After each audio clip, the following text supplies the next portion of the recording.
emakhosini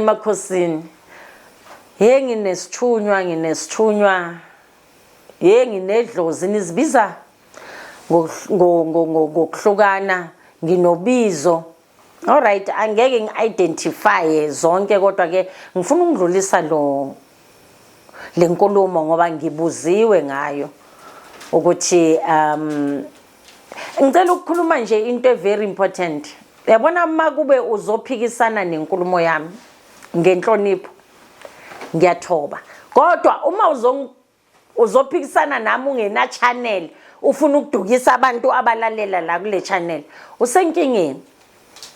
Nancane ukuvula ama channel enu nidukisa abantu benu.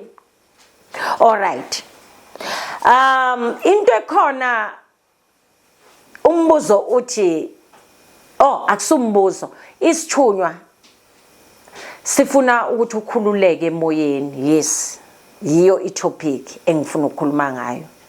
Kukhona la ngikhulume ngokuthi yabona mawugalavantile ilife mase ingasavumelani nawe noma sithi seyizibonakalisa ke manje indaba yobizo iyenzani, uzophanja kula uzocala unikele ngawe because of la madodo lokuwahambela ukuthi ufuna ukwabona etshwaleni agcine sewakulala kuyeka ugcine soyenzani, hayi sengikhathele sengifuna ukuhamba ngento zikamoya, uthakathe sengikhathele ngoba yini lento ewubizo ikhona already kuwena.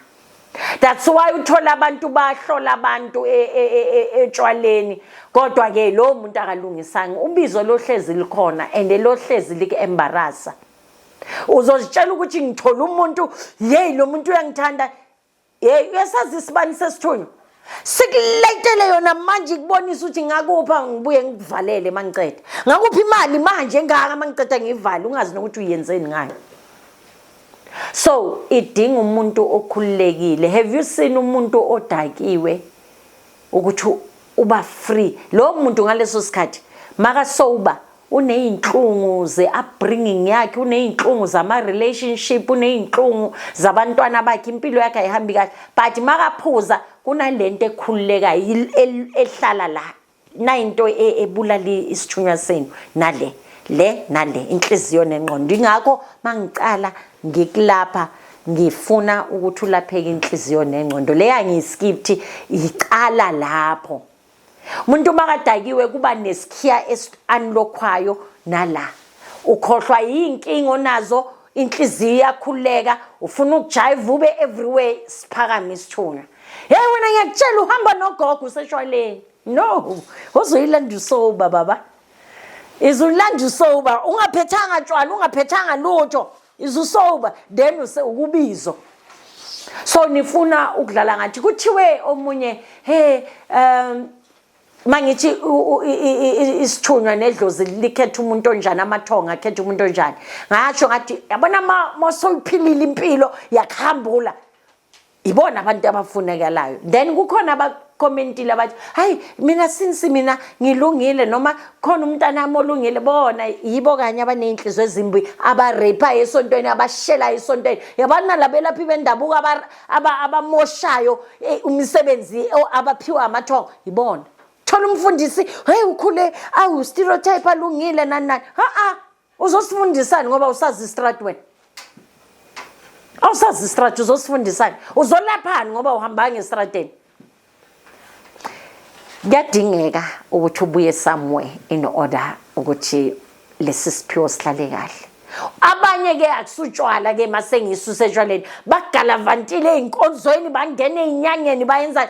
Yebo umoya uyakufundisa ngalo ndlela, kodwa kukhona lo muntu onenkani azitshela ukuthi hayi mina ngizoyihambisa the easiest way up until ikhambule iyokuqalisa ku grade 1 ku standard 1 ihamba kanjalo. So ukukhululeka kwakhe emoyeni it's very important. khulekisani inhliziyo nengqondo, phikisa imicabango emibi, phikisani. And kakhulu abakuma relationship namishado uzikhethela ukuhlala emlilweni ovuthayo, accept ukuthi mina ngiyashaywa, accept ukuthi ngiyahlukumezwa, uyijabulele ngoba ayikho into soyenza, wekufanele uzikhiphe kulo mlilo. Emakhosini, please don't forget to like and subscribe.